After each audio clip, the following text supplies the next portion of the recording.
अथ श्रीसूक्तम्। ॐ हिरण्यवर्णाम् हरिणीम् सुवर्णरजतस्रजाम् चन्द्राम् हिरण्मयीम् लक्ष्मीम् जातवेदो महावः ताम् महावः जातवेदो लक्ष्मीमनपगामिनीम् यस्याम् हिरण्यम् विन्देयङ्गामश्वम् पुरुषादहम् अश्वपूर्वाम् रथमध्याम् हस्तिनादप्रबोधिनीम् श्रियम् देवीमुपह्वये श्रीर्मा देवीर्जुषताम् कांसोऽस्मिताम् हिरण्यप्राकारामार्द्राम् ज्वलन्तीम् तृप्ताम् तर्पयन्तीम् पद्मे स्थिताम् पद्मवर्णान्तामिहोपह्वये श्रियम् चन्द्राम् प्रभासा यशसा ज्वलन्तीम् श्रियल्लोके देवजुष्टामुदाराम् ताम् पद्मिनीमीम् शरणमहम् प्रपद्ये लक्ष्मीर्मे नश्यताम् त्वाम् वृणे आदित्यवर्णे तपसोऽधिजातो वनस्पतिस्तव वृक्षोऽथ बिल्वः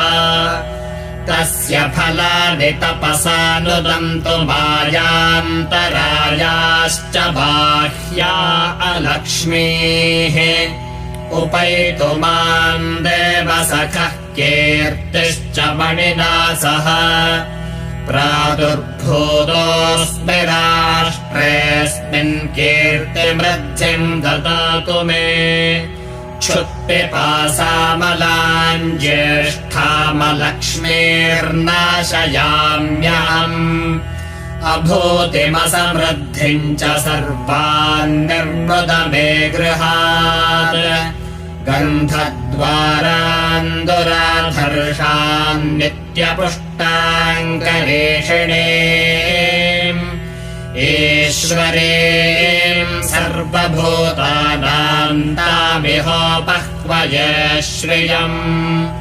मनसः काममाकोतिम् वाचः सत्यमशीमहि पशूनाम् रूपमन्दस्य मजिश्रेश्रयताम् यशः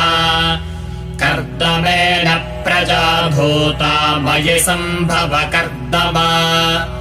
श्रियम् वासय मे कुले मातरम् पद्ममालिनीम् आपस्रजन्तु स्निग्धानि चिक्लीतवस मे गृहे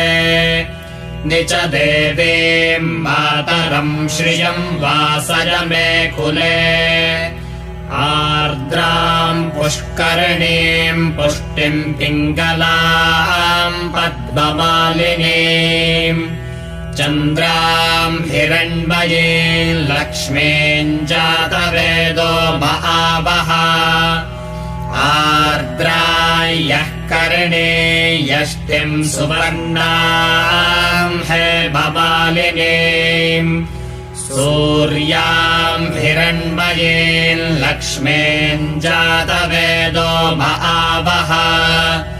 ताम् महावः जातवेदो लक्ष्मीमनपगामिनीम्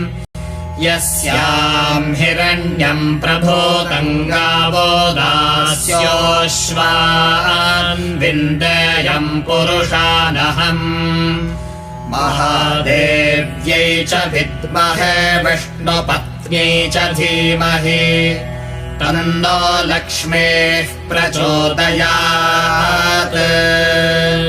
श्रीर्वर्चस्वमायुष्यमारोग्यमाविधाच्छोभमानम् महीयते धान्यम् धनम् पशुम् बहुपुत्रलाभम् शतसंवत्सरम् दीर्घमायुः।